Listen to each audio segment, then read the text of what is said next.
अशोक खरातला तुरुंगात मारलं जाण्याची भीती, त्याची तुरुंगात विशेष काळजी घेण्याची गरज, तुरुंगात त्याच्यावर हल्ला झाल्यास ते सरकारला परवडणार नाही, खासदार संजय राऊतांचा इशारा. तुरुंगात सुद्धा, जेलमध्ये सुद्धा त्याची विशेष काळजी घेतली जाईल. तुरुंगात त्याच्यावरती हल्ला होणं किंवा त्याला मारणं हे सरकारला परवडणारं नाही आहे. खरातनं अनेक महिलांचं शोषण केलं, मात्र महिला आणि बालविकास मंत्री आदिती तटकरे गप्प का? तटकरेंनी खरात प्रकरणावर काय भूमिका घेतली? काँग्रेस प्रदेशाध्यक्ष हर्षवर्धन सकपाळ यांचा आदिती तटकरेंवर निशाणा. खरात प्रकरणावरून विरोधकांनी केलेल्या टीकेला मंत्री आदिती तटकरेंचं उत्तर. मंत्री आणि एक महिला म्हणून या प्रकरणाबाबत माझ्याही भावना अत्यंत तीव्र. मुख्यमंत्रींची या प्रकरणी योग्य कारवाई, माझ्या भावनाही वेळोवेळी मांडल्याचं स्पष्टीकरण. निष्पक्षपणाने या संबंध प्रकरणाची चौकशी ही त्या ठिकाणी होणार आहे. त्याच्यावर देखरेख ही राज्याच्या मुख्यमंत्री महोदयांची सुद्धा आहे. महिला व बाल विकास विभागाची मंत्री म्हणून माझी त्या निमित्ताने विनंती राहील की ज्या ज्या त्याच्यातल्या पीडित महिला आहेत यांना न्याय हा मिळाला पाहिजे. बंधू अशोक खरातकडून स्पॉट व्हिजिटच्या नावाखाली लाखो रुपयांची लूट. लोकांच्या घरी, कार्यालयात, व्यवसायाच्या ठिकाणी जाण्यासाठी खरात 5 लाख रुपयांपर्यंत आकारणी करायचा. काही भक्तांकडून त्यानं 20 लाख रुपये देखील उकळल्याची माहिती.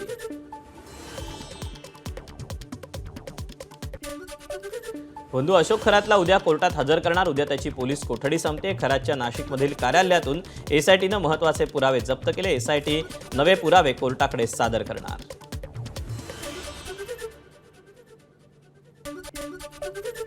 अशोक खरातचा सीए प्रकाश पोफळेनं 2024 साली पुण्यातील कोरेगाव पार्क भागात 8 रो हाऊस खरेदी केले. 49 गुंठे जागाही खरेदी केली. मालमत्तेची किंमत कागदोपत्री 19,56,00,000 रुपये दाखवण्यात आली. खरातच्या सीएनं 100 कोटींहून अधिकची मालमत्ता घेतली असेल तर ईडीनं दखल घ्यावी. राष्ट्रवादी शरद पवारांच्या राष्ट्रवादीचे प्रदेशाध्यक्ष शशिकांत शिंदेंची मागणी. एसआयटी पुरता हा निर्णय मर्यादित राहत नाही. जर त्यामध्ये हवाला असेल, त्यामध्ये मनी लॉन्ड्रिंग असेल, तर त्यामध्ये वेगवेगळ्या प्रकारच्या यंत्रणासुद्धा आल्या पाहिजेत. मग IT आलं पाहिजे, EDसुद्धा आलं पाहिजे आणि त्यांनी ती चौकशी करून त्याच्या पाठीमागे जे जे कोणी आहेत आणि आज जर चुकीच्या पद्धतीने झाला असेल तर आमची मागणी आहे की 100% याच्यावर अशा प्रकारची कारवाई करणं गरजेचं आहे.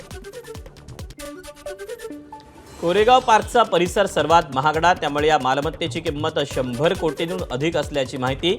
खरातकडे या सीएकडे एवढे पैसे कुठून आले? अशोक खरातचा या संपत्तीशी संबंध काय? आणि एसआयटी या मालमत्तेची चौकशी करणार का? असे अनेक प्रश्न या निमित्तानं उपस्थित झाले.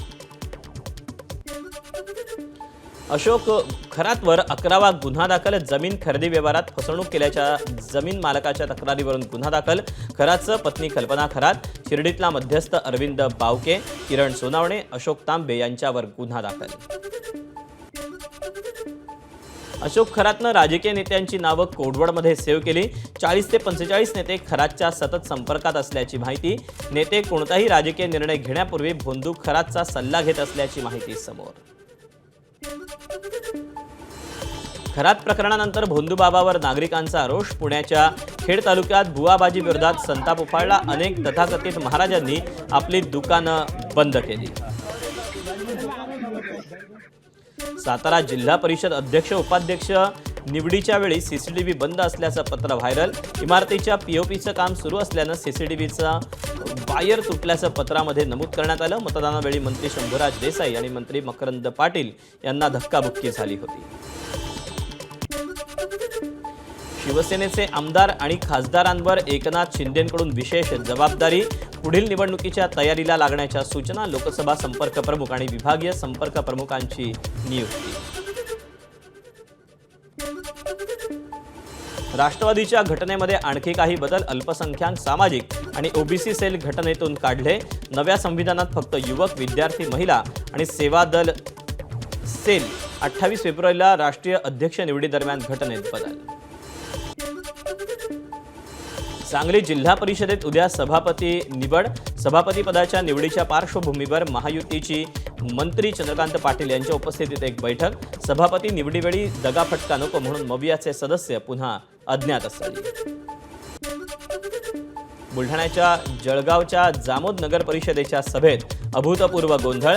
चक्क सभापती नगरसेवकानं सभागृहात खाली बसून प्रशासनाचा निषेध नोंदवला. प्रलंबित विकास काम आणि शहरातील स्वच्छतेच्या व्यवस्थेवरून गदारोळ. कराडच्या तासवडे एमआयडीसी स्फोटांची मालिका सुरूच. कामगारांसह परिसरातील नागरिक भीतीच्या छायेत. स्फोटामुळे परिसरात केमिकलचा दुर्गंधयुक्त वास. नागरिकांचं आरोग्य धोक्यात. बिहारच्या नालंदामध्ये चेंगराचेंगरी. 8 जणांचा मृत्यू. मगडा शीतला मंदिरात चेंगराचेंगरी. गर्दी अनियंत्रित झाल्यानं चेंगराचेंगरी झाल्याची माहिती. एबीपी माझा, उघडा डोळे बघा नीट.